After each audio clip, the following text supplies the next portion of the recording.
What's up, everybody? Welcome to the Social City Podcast, Season 2, Episode 11. Let me quit playing. I'm excited for this. I'm your host, Omar Foster, at Old School Omar. Here is my beautiful wife, at Aubi Cherie Foster, in the house. Say what's up to the people, boo. What up, people? We are back in the building. That's right. On today's episode, we're going to be chatting about what people hate about the Fosters. We're going to play a quick game of Who's Most Likely To. We got our classic obsession of the week, and we'll close out with some gratitude. But first, we got to give a shout out to the sponsor. It's tradition now. Episode 1, Season 1, and now we're on Season 2. Shermack Builders. Shout out to Shermack Builders. Las Vegas is a small town where your reputation matters. We are a big city, yet small town, and being in business here for any long length of time speaks volumes about what you offer our community. Shermack Builders has been in business here in Las Vegas since 1967. Mac and Cherie McGee moved to Las Vegas with a dream, and their son, my beloved father-in-law, carries their legacy today. Shermack Builders is a boutique construction agency that offers custom solutions for your remodeling needs, from full kitchen remodel, bathroom upgrades, or home additions. Shermack Builders is also the leading provider in residential accessibility remodeling here in Nevada. They have worked with the VA for over 30 years, assisting veterans to have freedom in their home, from widening doorways to accommodate wheelchair access or roll-in showers to continue their self-care independence. If you or someone you know is looking for a remodeling company that has old school business values and people being a bit of the word and honest hard workers, then call Mark at Shermack Builders today. You will never find someone who cares about their work more than Mark. Thank you so much, Mark McGee, my father-in-law, man. He's been supportive of this journey of us being in the podcast. Yeah. He was probably one of our top 3 fans of Season 1 podcast. I really just love how they supported us before we even got in the studio, and even more so through every episode. I feel like you're getting a chance to really get a taste of the support that I got to grow up with. Like just the way he shows up for this and how excited he is. And he literally, the podcast drops, he listens to it. Like he's probably the first person. That is how he has shown up for me my whole life. Yeah. And that's how you like show up for our kids. So it's cool to see you getting to get a little loved on like that from him too. So thank you, Dad. Yeah. I love that support. Like, you know, it's something that goes such a long way, just showing up for people. And I feel like the way your dad has showed up for us, again, not only sponsoring an episode, but like being fans of watching the episodes when they drop, like it just makes you feel special. Here at 40 years old, you're still like, oh, you watch it? Like, thank you. That's so cool. What'd you think about it? And he always has nothing but good things to say. So thanks again, Mark. We love you. And legit, he is the best at what he does. He also added a whole room to our house. True. And I was trying to tell him, he added it right. It was for Selah's room. Selah did not have a room when she was born. It was COVID, everything had shut down. And then I did a room addition for her. And I got a chance to really live, like to be on the other side of the business. I've always worked in the business since I was a kid. And long story short, you know, our whole house was torn apart because they were adding a room literally kind of in the center of everything. And I have to tell you, like as a customer, I was calling him every day and just so impressed with that. How clean everything was, how fast it was moving. It was absolutely on project as far as the budget and everything else. Anything that came up, he had anticipated. It was really cool getting to be on the other side of things because I've worked with my dad literally since 8th grade summer. Yeah. So big plug for Shermack Builders. If you need anything, bathroom remodel, whatever, they're your people. Before we dive into our topic for today, we got a fun little game. Who's most likely to? And we didn't curate these before. We should have probably flipped through and found some really good ones, but it'll make it fun. Here goes the first one. Who's most likely to get countless bruises and has no idea why? Are you sure you didn't curate that? That was the first one. That was the first pick. I feel a little teamed up on Quan. Quan, were you in on this? That's definitely the wifey, man. Oh yeah, that's Aubi for sure. My dad used to joke when I would take a bath as a kid, he would look at my mom and be like, if anyone saw her, they would think she was abused. I had bruises like all over. Yeah, that's the thing, is like you would have bruises and not know where they came from. I don't. I tend to like bounce off things quite a bit. So gotta put you in a bubble. All right, here we go. Who's most likely to can only make plans one day out? Oh, Omar. That's Omar. For sure. Yes. Yeah. That makes life It's fun. fine. It'll be all right. You know, because sometimes I think people plan stuff out weeks in advance, and it gives you more time to come up with excuses, or gives you more time to like back out. When it's like, no, we're gonna do that tomorrow. Yeah, literally. Hey, we're going to California tomorrow. Hey, Aubi, we're gonna go on a trip tomorrow. Hey. Can you pack all the stuff? Go to Sprouts, get all the snacks. Hey, babe, guess what? You want to start a podcast tomorrow? Hey, guess what? Season 2 tomorrow. We had a little more notice than that, but you live for spontaneity. I do. It's fun. All right, last one. Who's most likely to can't remember crap? About what though? Just in general. I think this would spark a good debate. I mean, a little 50-50. Let me just talk from my angle. Who's the one that calls me and is like, hey, babe, let me wait, I had something I was going to talk to you about. Let me think. And I'm like, just call me back. Shots fired. All right. Sorry. Who's the inventory manager? Yeah, you are. I give that to you 100%. Okay, I think you have to draw one more because I feel like that was a tie. Oh, okay. Because I think certain things, like you're right, you remember some things that I don't, but I for sure am the inventory manager of our life. 100%. Okay. Who's most likely to will coach a kid's soccer team and be way too into it? You think me? Yeah, I think really? you for sure. Yeah. Like way too into it in what way? Like in a competitive sense. I don't really. You think me over you? Yeah, I'm a little bit more calm. Like if some stuff were to go down, I'm like, okay, cool. I'm calm, collected about it. You get kind of hot headed. That old Aubi comes out, right? I mean, I don't think that I would be too. I would not be the parent that's like yelling at kids. But like for sure, if a parent's out of line and I was a coach, like best believe I'm gonna red card them. Like they are sitting on the side. Or I would get like overly excited and probably like cry if the kid like made a goal that maybe all season like struggled. Like I would probably be like that. Yeah, this should be a question we'll re-ask to Becca and Brad since their kids are really into soccer. Who I think I know the answer to that one. I think I know the answer. But I think like I wouldn't yell at a kid like competitive. Like that's not my vibe. Okay. Yeah. But like a parent, like everyone knows, like if you go to the park with me and it's like a parent pops off, like yeah, it's going down. Yeah. Right. O has to keep me calm. Yeah, for sure. Take my hoops out, yeah. you know. All right, guys. So that was a quick little game just to break the ice. You know, it's been a while since we've been in the studio, so we're trying to get comfortable, get warmed up in here. Season 2, episode 11. Here we go. We are back. We're here. Welcome, everybody. Welcome back. We took a nice little break, nice little summer break after season 1 of the podcast. We did a couple trips with the kids. Yeah. We took them. We went to Sedona first. Had an awesome time there. Stayed in a little like stargazing pod. Yeah. Kind of off the grid. Like, I feel like our lifestyle and what we enjoy on vacation has changed a little bit. A little bit. We like to be out in nature. Lot of it. Be out in nature, Straight from the patio. It used to be like patio people, like go on vacation, find a nice patio, post up, find a good happy hour, chill. I was always like, give me the city. I want activity. And now it's like, get me away from the city. I want my cell phone not to work. I want to be like under the stars and my hippie feet in the ground. So we went to Sedona first, and then it was like, what, 2 weeks? Maybe 2 weeks later, we took the kids and we hit Arizona on the way out to Sedona that time. Had a blast. We heard people talk about it a handful of times, but we finally got to check it out. We got a little bit of like snow, like kind of, which seemed ironic because it was going into summer for us. It was April. Yeah. When we went for my birthday first, then went for Selah's birthday. And then we did a trip to Cali. We also did a trip up to Utah. Yeah. We're big on like small, quick adventures. Like you'll never really see the Fosters take like a week vacation. That's because we don't plan more than a day in advance.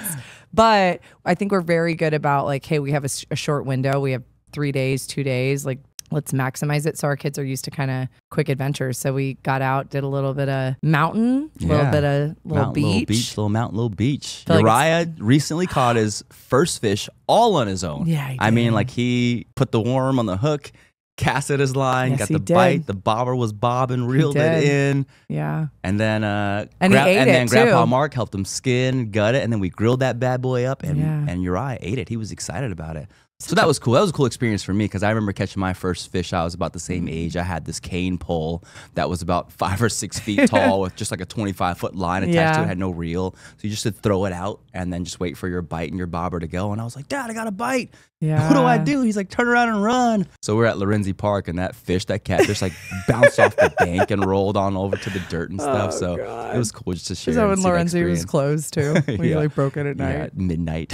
Going fishing overnight. That's a story for another time. So a couple trips with the kids. We ran a couple challenges at the gym. We just finished off with Run Club in June. That was awesome. Congrats to everyone who completed their 30 miles. Savages. We're basically doing a mile a day is what you had to do to get your 30 miles. So if you didn't get a mile in, you have to make up for it on the weekend or later on. And it's pretty much middle of the summer or the beginning of the summer, whatever you want to call it. But people were out there getting their miles in no matter what the weather was. I mean, most people were trying to plan out and be strategic with doing it either in the morning or late in the afternoon. But some days you just got stuck with doing it in the middle of the day at noon or 4:30 if you were coming to class, Yeah, I loved how Eric Sexton talked about proximity around that challenge in particular, about how he did a cool Instagram post. Shout out to Eric. He's just a gem. Super cool guy. But he talked about how he would not consider himself a runner, nor had any interest in being good at running. And then just by the game of proximity, by being at the gym around other people that had goals and how that impacts and kind of rubs off on you.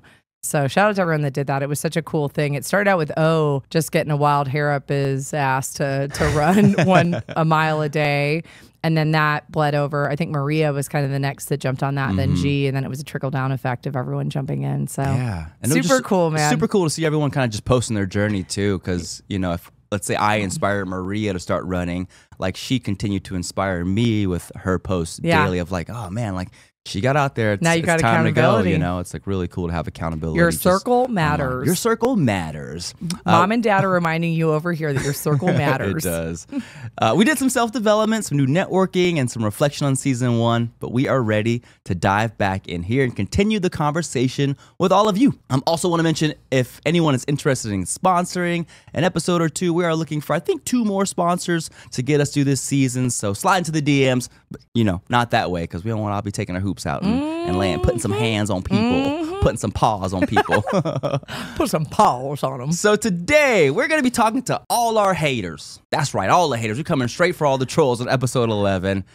No, we want to talk about all the reasons why people might think we're a little on the weird side. If you have followed the Fosters for any length of time, you may know that we choose to live life just a little different than most. Some have called us weird, others call us extreme, or been accused of being a bad parent or an extreme parent. So today we thought we kind of just clown ourselves and talk about all the weird things that we do and the reasons why we do them, Yeah. Some people might get ticked off on the internet, but that's okay. We're going to explain the reasons why we do what we do. Yeah, it's interesting that we live in such a culture now where it's like if you're making personal choices for your life and your own family or whatever it is, your lifestyle choices, how offended people get by that. And so I've experienced it quite a bit around some of the topics, just people I barely know, maybe sliding my DMs or having some strong opinions. So we thought, what a great way to just be like, hey, you know what? Clearly people talk about it. So we're going to talk about it too, and maybe give some insight on why would we do what we do. And the reality is it's not a comment on anything that other people choose to do. And I can't emphasize that part enough, because I think sometimes when you stand really strongly in something that you have conviction for, people might interpret that your conviction cannot coexist without judgment on them being on the other side of that. And so, especially for me, because again, we do things a little bit different in our house.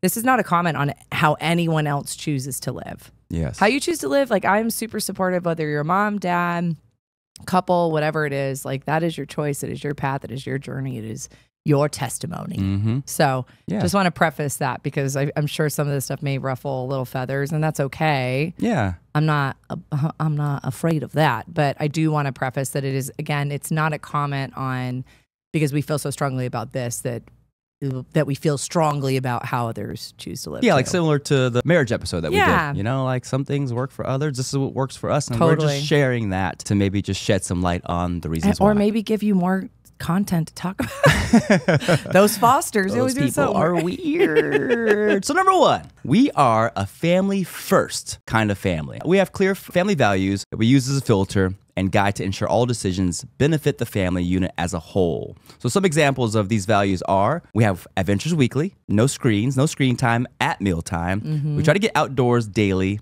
Church is a non-negotiable. We love God and we love people. And then as a leader of the home, like I am now the leader of the home, which was a shift for us that we've talked about in the past that we made about 3 years ago. Yeah. But Aubi and I are equals. I lead from the front, and Aubi is always there to support decisions or there to talk. Support the mission. Yeah, support the mission. Or give a different perspective.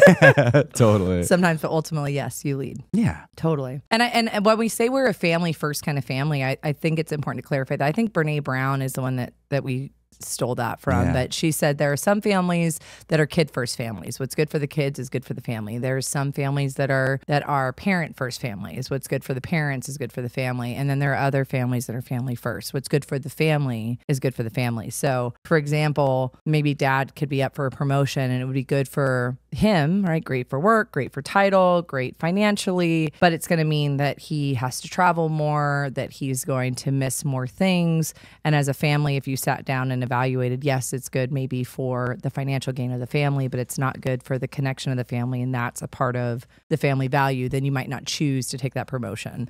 Or vice versa, your kid is incredibly gifted, but it would require them to go to a different school across the city. That would disrupt the rhythm of the family. There's balance in that. So we're a family first kind of family. While we absolutely have goals and whatnot, and our kids are a priority, it's always through the filter of what's best for the family as a whole and not just one individual. Yeah, to move together as a family. Even just simple stuff like grocery shopping. Oh, yeah. It's like, all right, what works best? Are you going to go and attack this with Selah and Uriah? Does Uriah have something else he has to do that I can take him so that we can be most efficient with our time? Yeah, absolutely. Yeah. All right, so homeschool.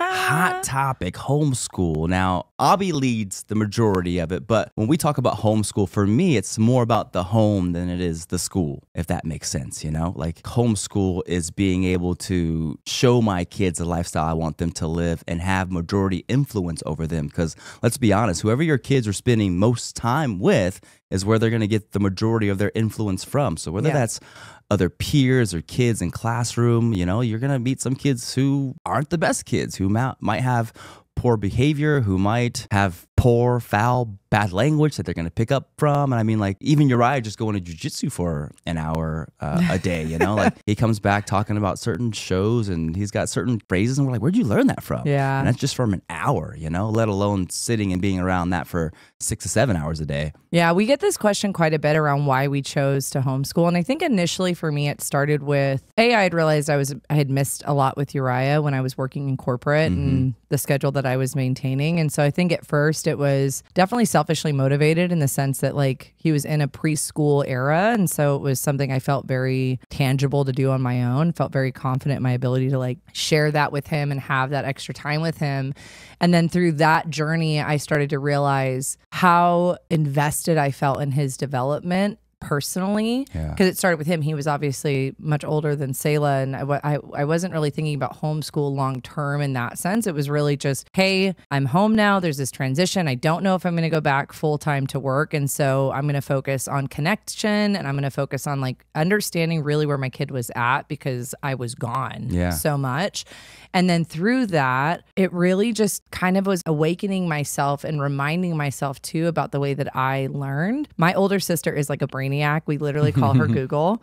She could sit in a classroom and absorb the information and never have to write it down and would probably ace the test. Like education in a traditional sense came so easy to her. And I always was a straight A student, but I was a straight A student because I realized like, oh, grades are about effort and I am a workhorse. And so I had to put out more output to learn. But I also remember that I learned differently than Gabby did. And it came so easy for her. I think Uriah is a little bit more like me, very hands-on. If he's bored, it's tough for him to focus, especially being a young boy. And so kind of going through that journey with him made me realize like, I don't think that standardized learning is for everyone. And I think there's a lot more to learn than just what is to be taught in the four walls of a classroom. And I think I was really good from an education standpoint in terms of memorization. I was so great at that. And I think a lot of the standardized testing that we do and the education's based around, a lot of it is memorization.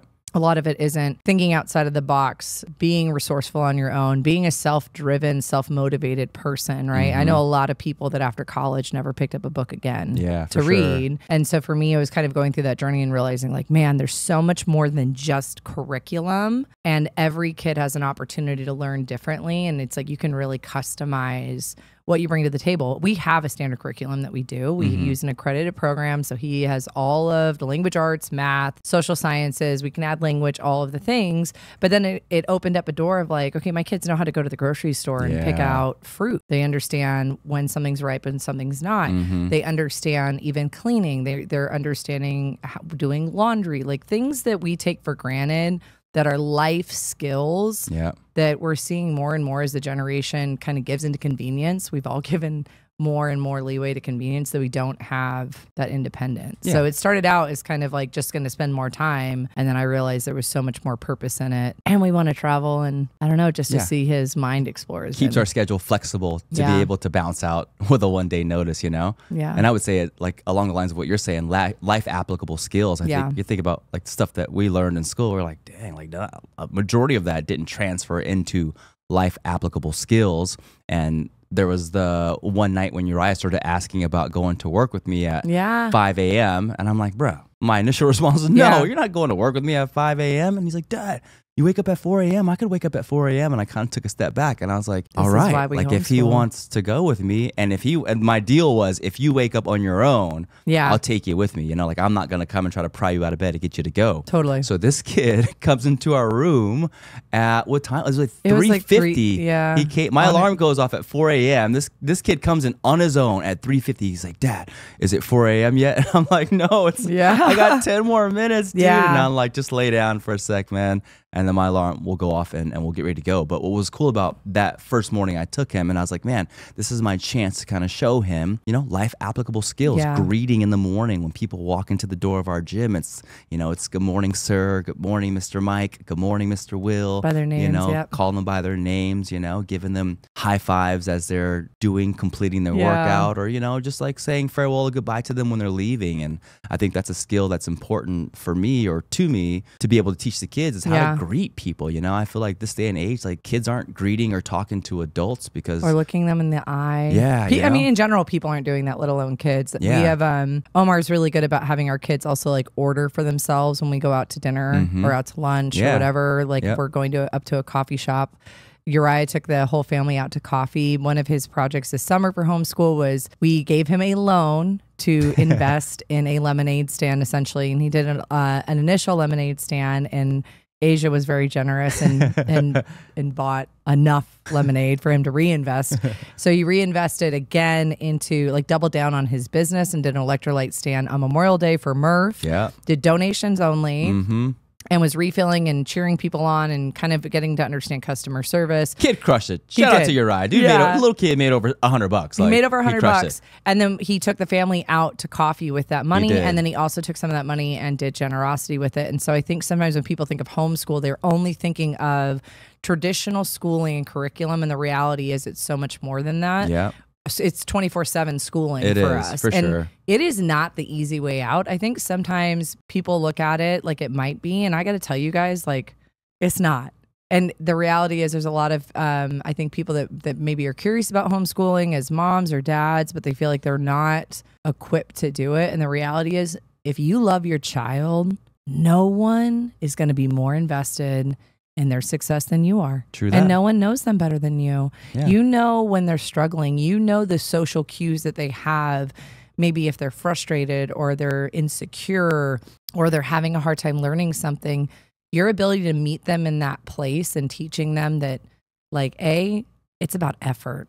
Right? Education is about effort. And if you want it bad enough, it's like anything else. You spend a little bit more time and you get better at it. Having the time and space for them to figure that out at their pace is such a gift if you can do that, but you're also more than capable of being the person to lead it. I mean, I have my moments of insecurity, and then I have to remind myself, I'm like, wait a second, I was a straight A student my whole life. Like, I worked in corporate for years and was always successful in my positions because I care, and I care about my kids way more than I cared about my jobs. I'm going to be all right. And you got to find a good community and write down your why. We always write down our why. So that way on the days that I'm having a hard time, I can come back and be like, And our homeschool kids aren't weird. Okay. If you're weird, your kids are probably weird. That's how that works. Okay. Like, yeah, it's just, I think it's different too, because I think when we were growing up, like homeschool kids were somewhat the weird kids. And but were they? Yeah, probably not. I mean, it's just different. It's a different like, time. But school was also different too, you know? Agreed. But I always think like we have this stigma of what we think it is. And being on the other side of it, it's like, man, most of the I can literally spot homeschool kids now at the park because they're generally the most social. They're unafraid to play with kids older or younger. Yeah, true. They tend to share more. They tend to have like almost like generational friends in a child like sense. And they have this confidence about them that's like shocking. Yeah. People always ask about the socialization thing. It's like, what if your kids aren't social? If you've met our kids. They're social. They're afraid of nobody.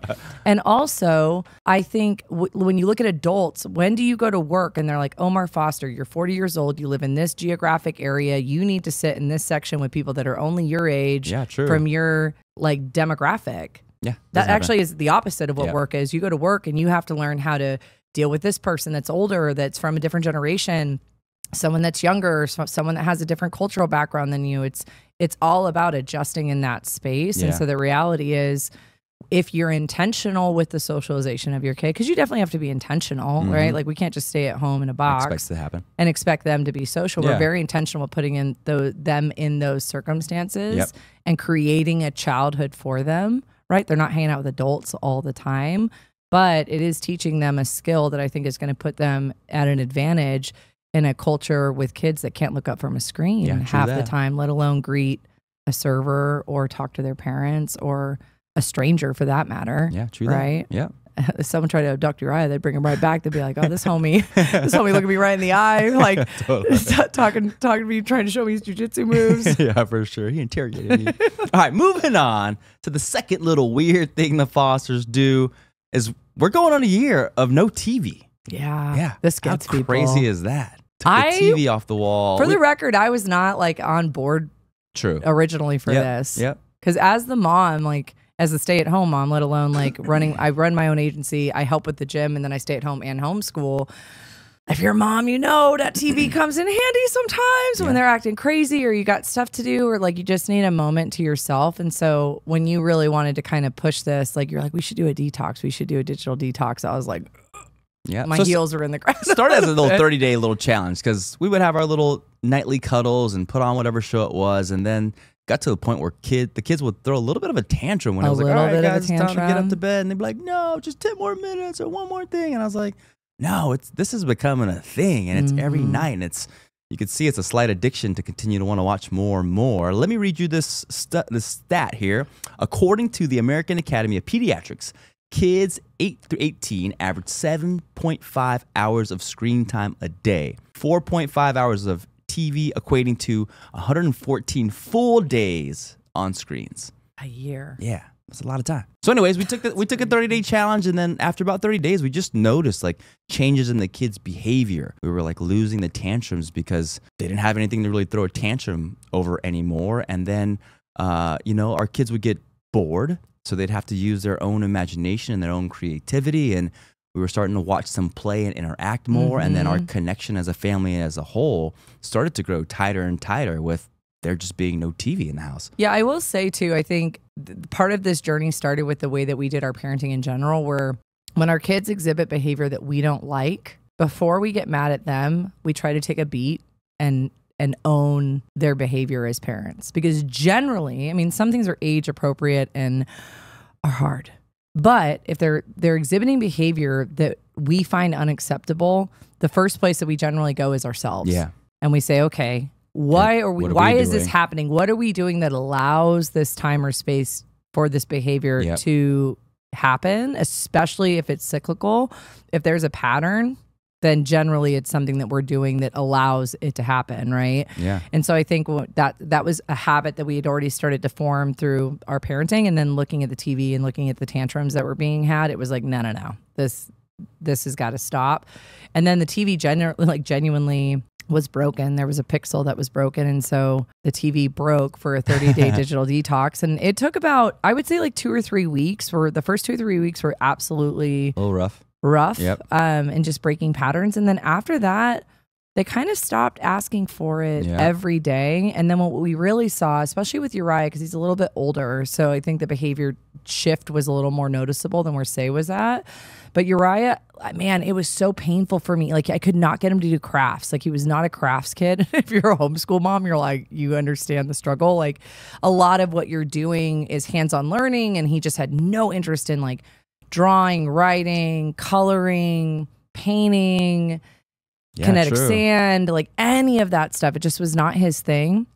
And it's not like he had an abundance of screen time, but it just was not his thing. And now, for sure, that kid is like a little artist. Like everywhere he goes, he has his little sketch pad. It's like everywhere he goes, he's filled it up. Papers everywhere. It influences Selah. The way they get along, them building forts, and it isn't the easy way out. Yeah, I was going to say that. It's hard. It's hard. It's a lot more cleanup. Requires more effort and time on our part. Yeah. A lot more cleanup. A lot more cleanup. You got to be a lot more present because we didn't just take off the TVs and continue to do our own thing. Yeah. Like, we're forced to be present with them and play and be involved. And whenever they ask to do things like wrestle and dad-eye cage and draw and do crafts, like, we can't tell them no. It's we'll do that with you. Give us a second and we'll jump in, you know? Yeah. And I think we also live pretty busy lives. So I feel like it was an easy thing to get rid of, to eliminate an additional distraction on why we didn't have time to get things done. Yeah. And here's the reality. The kids are not screen free. Yeah. We don't have a TV in the house, but they are not screen free. If you've been at the gym, they do get to watch movies at the gym sometimes. Yep. But even that we have boundaries with. Like, Yep. they don't come in and get right on the screens or phones right out the gate. It's like they have to wait 30 minutes till they get on, and they get 30 minutes at the gym, and when class is over, it's off. Yeah. We get off and they go create obstacles or create their own little workout to do, and they usually play like that for a good 15 to 30 minutes after class is over. Almost always. And then we usually try to go to the park when it's not like 120 out. But it's go again, like this real quick, Boo. Sorry. A little hair right there. Thank you go. Drip me nuts like all. I got you, Boo. Yeah, but anyway, so they're not screen free, but not having TV in the home, I didn't realize for myself how often I was putting it on just to have background noise. And now our kids are also super into podcasts. They're incredibly into kids' audiobooks. I didn't even know that was like a thing. I love podcasts. I love audiobooks. But anyways, been such a game changer for them. Yeah. So no TV at the Fosters. We know it's weird. We'll bust out a laptop and watch a movie as a family, and there's something really special and intimate about snuggling around the laptop and really focusing around that. It is. So Big deal for them. try 30 days. I would love to hear feedback if anyone ever dares do a 30-day challenge. I'm sure moms during the summer are like, no, not during the summer. But I would love to do hear it when it's the hardest, because then you'll appreciate it when things get a little easier. Totally. Take the challenge, 30-day challenge, Hey, no throw it out TV. there. Change your life. The next weird little thing we do is the cold plunging. I know. People don't get it. I started plunging when we started filming, I think season 1. Yeah. Yeah. And now I'm on day 187, day 188, doing it every day in the morning. And I have to explain to people, I think for me and for you, I'm sure, it goes more deeper than the typical benefits that you read and you see online. So I think it's funny when people are like, yeah, does it help with inflammation, or it helps your body? Does it help you recover? And it's kind of like, yeah, that's kind of part of it. But I'm at this point in my life where it's way deeper than that, you know? Like, we suffer from our own battles, you know? Battling, and I think everyone does battle some form of depression, some sort of anxiety. So waking up in the morning and going down to that plunge, especially where we have it set at like 32 degrees. And I did a video on it. Like, the temperature is irrelevant as long as it makes you uncomfortable or makes you nervous before you get in. Like, set the temp to whatever you want. We just got it there. And once we got to that temp, that's what challenges us. But for me, I get in the plunge. I put on my worship music. I set it to 3 minutes. Well, I set it to 3:10, and then it counts down 10 seconds. That's my 10-second timer to get in. But when I get in, it's my time to be present. You know, everything else, you kind of block everything else out that's going on, and you just get like really focused. It's my time that I pray. I know I mentioned that before, but it's my time when I can be intentional with prayer. You know, if I know or have any friends or family who are in need, who are hurting, who are struggling, you know, that's where I take time to pray personally and by name for them. So when I'm throwing out prayer requests on Instagram or whatever it is, like, just know that Aubi and I are praying for you guys by name. Oh yeah, I mean that when I say that for people. I mean, Oak, I think I've said this before, but if I say I'm going to pray for you, like I mean it. I've put the kids to sleep many nights with my list. For me, I did not want the cold plunge to actually be as good as it was because I felt like it was so like it's so cliche trendy. for sure. Oh, cold plunge! Look how extreme I am. Go hard. Yeah, no one cares. I know. I didn't want it to be as good as it was. I think again, I've mentioned this. I have different bouts with depression and anxiety, and I feel like I've been in a season lately where I feel like the enemy has really been attacking my mind and my spirit around that. And it is one thing that I do every day other than my fitness where it's quiet, where my brain is quiet. Yeah. And it's like it is peaceful and calm. And the only thing I can do is focus like on that moment. And it's the most authentic feeling of presence that I know because I literally, you can't go anywhere else in your mind. And fitness for me is that same thing, that like high intensity fitness where it's like something is so hard, you can't think about anything other than what you're doing in that moment. And I'm very addicted to that space because it keeps me grounded and it keeps me connected to God and it keeps me humbled and it reminds me that like it breaks me down to a place of like I don't think I can do something and then I have to rely on him to get through it, even if it's something that's so physical, it's also kind of emotional. And so if I do those things at least once a day, I've won something. Yeah. And again, like I was like, oh, these cold plungers. It's like I started following all these like cold plunge people. I was like, oh, here we go. And I did not want it to be good. Yeah, but I get it. Good. Yeah, neither did I. It's so good. It's life changing. And like you said, I mean, I think I recently discovered that I really struggle with self-worth, you know? And the plunge has been one place that I can go and show up for myself and prove to myself that I'm worthy. Yeah, and you can do it with the hard things. Because I'm not gonna lie, like even this morning, it's like, oh man, we're back in the studio. Like, are we gonna have good things to say? We're doing our podcast. So like, I'm kind of nervous. Is anyone gonna listen? Dad's gonna listen. And it's like, nope, I'm gonna get in here and I'm gonna do it. And then when you get out, you just feel pumped. You got the sense of accomplishment. You got the dopamine, all that jazz. So the plunge it goes way deeper than the typical benefits you guys read and see online. If you're looking for a way to like enter that scene, I started with cold showers. 75 hard phase 1 where they introduced the 5-minute cold showers. I mean, I think that's harder. That'll give you a taste of what it's like to be uncomfortable in cold water, but still give you, reduce inflammation, those health benefits, so forth and so on. But once you're done with it, give you that sense of accomplishment and to reaffirm to yourself that you're capable of doing hard things. So if you're like, I don't know how to like get into this, start with cold showers. Even and if then it's from 30 there, seconds, because it's like... Yeah, totally. 30 seconds to a minute. It doesn't have to be 3 minutes, but yeah, start off slow and then just worm your way and up open into it. Invite party at the Fosters. Come on down. Come on down. We'll Come. turn the plunge up to 40 and let you guys get down. Hilarious. Yeah. The next thing, not quite so weird, but we try to make sure we prioritize it and do it on a daily. It is weird when it's raining outside. Well, I guess you're right. Daily movement and daily play. We just think the importance of that goes beyond just the initial title of it because you need to play. Kids need to play on a daily. It's like having a puppy, and if they're trapped, you know what I mean? Trapped in their cage or kennel all day, and you're wondering why they act bad. It's like, man, they need to get out. Yeah, for sure. Yeah, we'd start out with family walks, but for us, movement is one of those things for our children. We want it to be as normal as brushing their teeth, and they do as you do, not as you say. And so, literally, rain, shine, cold out, hot out, weather is not a factor in our movement schedule. Yep. It's happening regardless, and we adjust around it.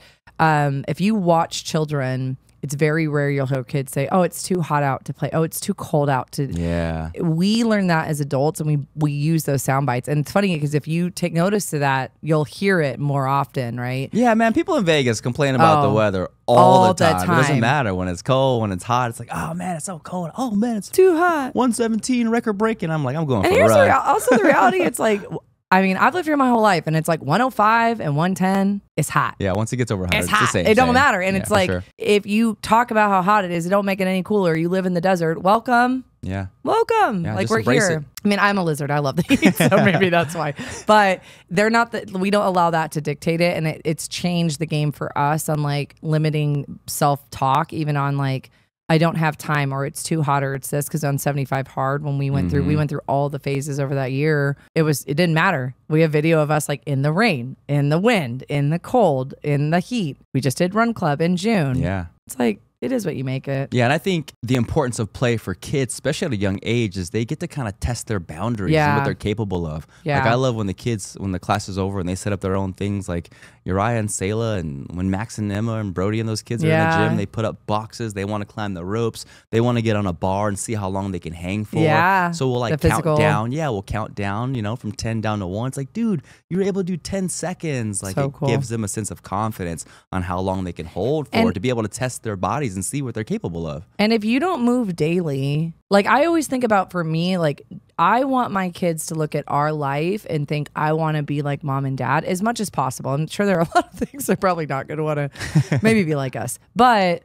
I do, if I want that for them, like I want Selah and Uriah to never look at movement and working out as a punishment. Yeah, it's a gift, and it's fun, and it's play.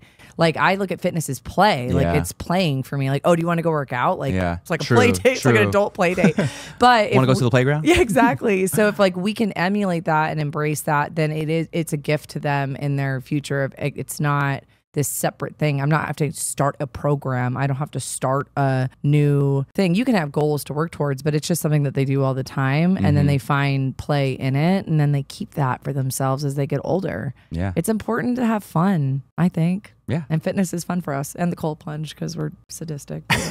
And then our last thing here on the weird list for the Fosters is show them. I even brought it. The Pink Journal Club. Shout out to Nestor for starting this. Aubi's on the Pink Journal. I've kind of switched over to, well, this one's a blue journal, but this one had a little bit more prompts in it, a year. Yeah. I mean, I've journaled for a year now. You're coming up like on 10 a months. year. Yeah. I started off with the Pink Journal Club. And there are times when like it gets a little redundant because it asks the same questions. But I think that's also a challenge to see if you can search for or be creative enough to write new goals, new affirmations. And I've been liking this one because it has like different prompts, and it has like a quote on the nighttime side, and then asks you like a good question for you to dig and dive a little deeper. I think maybe I'm like the negative one, but like again, this was one of those things. I think you hear it all the time, where like you follow people on Instagram or whatever, and it's like my gratitude practice. I not that I didn't want to be gracious, but it just felt like a little cliche in the sense of like having something every day. And again, like that's probably the enemy in me that like fights these kind of things sometimes. And so originally I was like, okay, like I'll take the challenge, and anytime I see something benefit you, because you usually lead the way, I'm like, maybe he's gone onto something here. I see a little change in him. Maybe I'll join.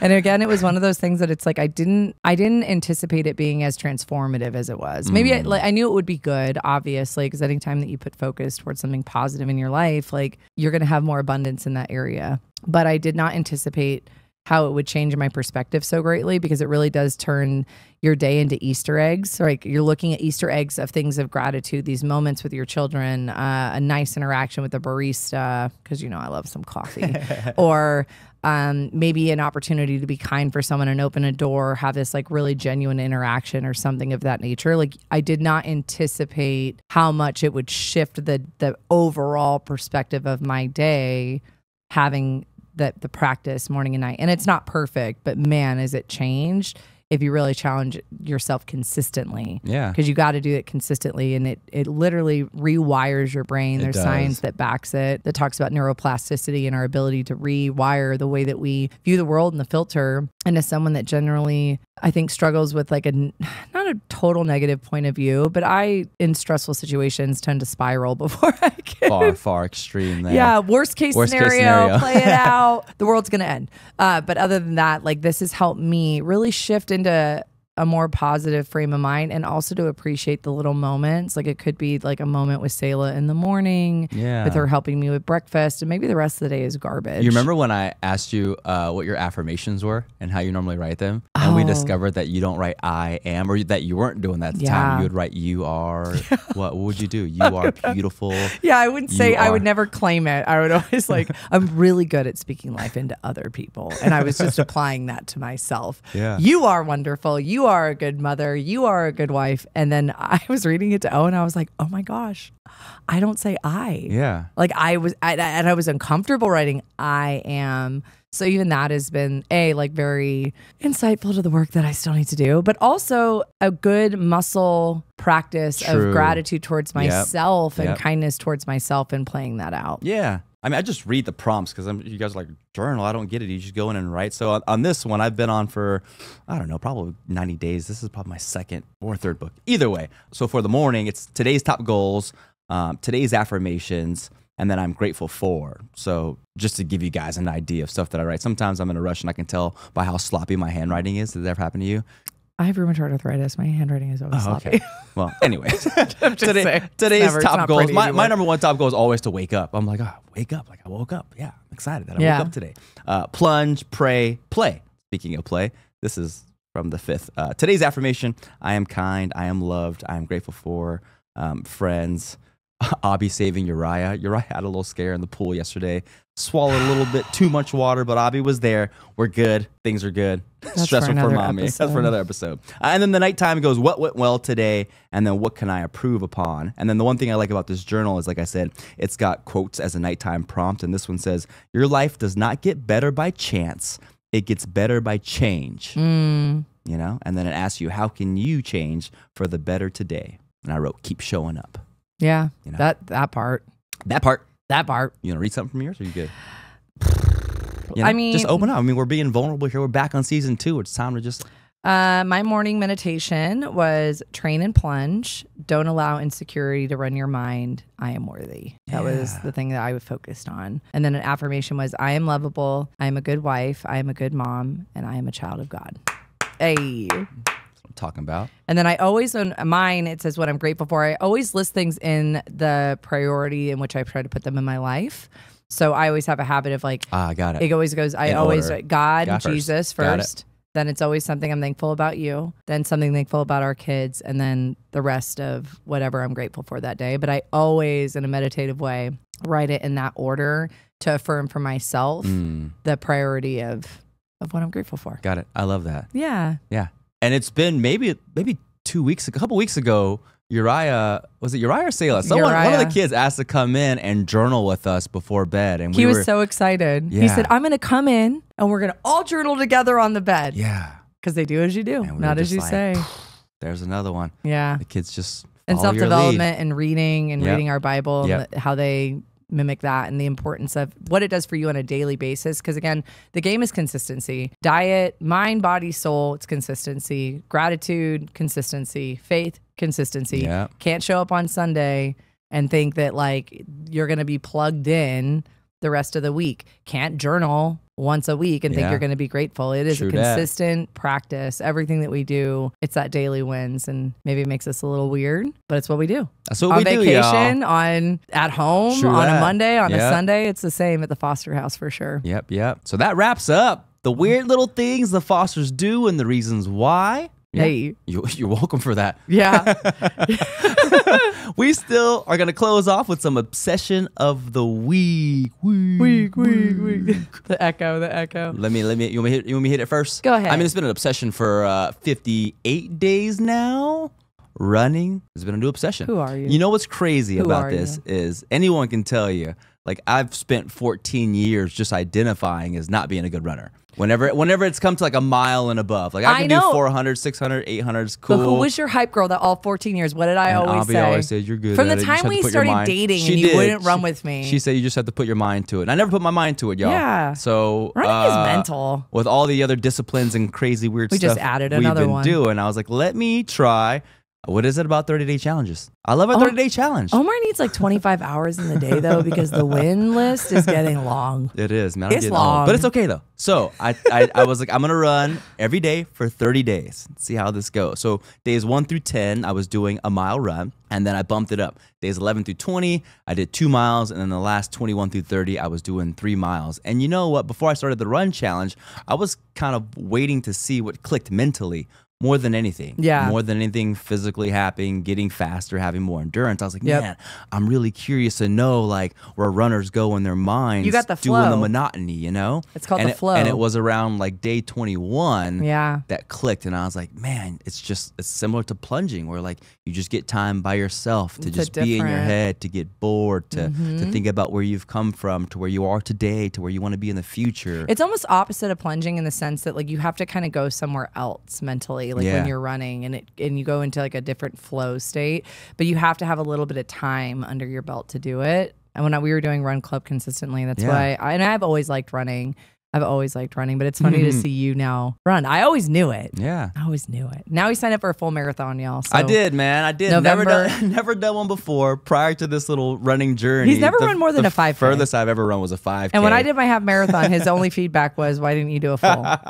So now I feel like I need to do the full I know. too. I apologize for that because I didn't mean to minimize it. I just knew what you were capable of. That's all. So anyways, what's your obsession of the week, boo? Keeps me honest. My obsession of the week is my brand new 15-pound weighted blanket. The weighted blanket. Dude. Oh, laughed at me because like when we started dating, when I get stressed and stuff, if I lay down, I'm like, just lay on top of me. He's like, what? I'm like, I just want to feel like your weight on me. It just helps me relax. And he always looked at me like I was crazy, which maybe I am a little bit. And it's like, who doesn't want Omar laying on top of him? Oh my gosh, stop. That's weird. Quan's like, I don't. Oh, Quan. Yeah, maybe not Quan.